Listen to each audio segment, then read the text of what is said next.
Selamat berjumpa kembali dalam Sapaan Gembala ke-24 dengan tema Allah menyertai kita.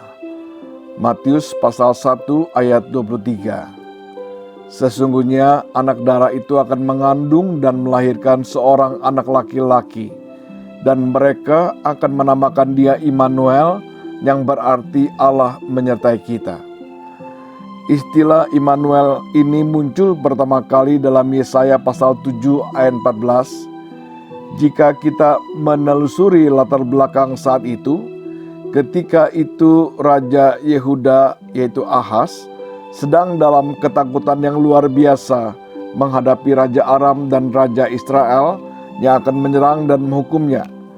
Ketakutannya digambarkan sampai gemetar seperti pohon-pohon yang ditiup angin. Yesaya 7 ayat kedua.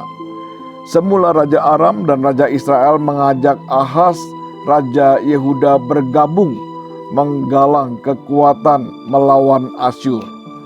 Tetapi ajakan ini ditolak oleh Ahaz. Akibatnya Raja Ahaz mendapat ancaman dari dua kerajaan yang mengancam dan akan menghukumnya. Di tengah-tengah ketakutan seperti itu, Tuhan mengutus Yesaya untuk mengingatkan agar Ahaz tidak perlu takut dan gemetar. Tetapi satu hal yang harus dilakukan Ahaz adalah harus bergantung sepenuhnya pada Tuhan.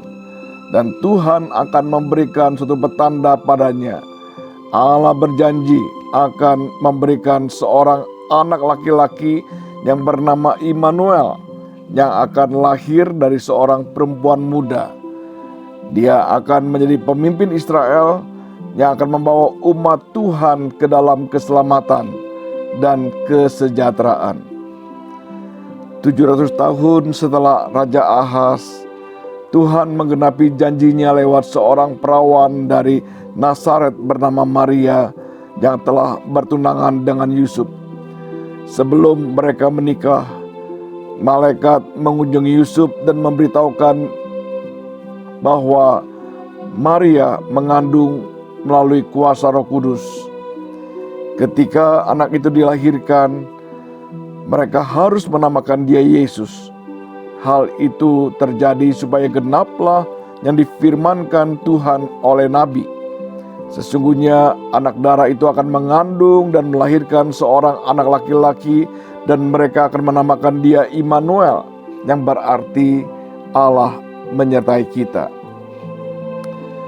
Yesus menggenapi nubuat Yesaya karena secara harafiah ia adalah Allah yang menyertai umatnya.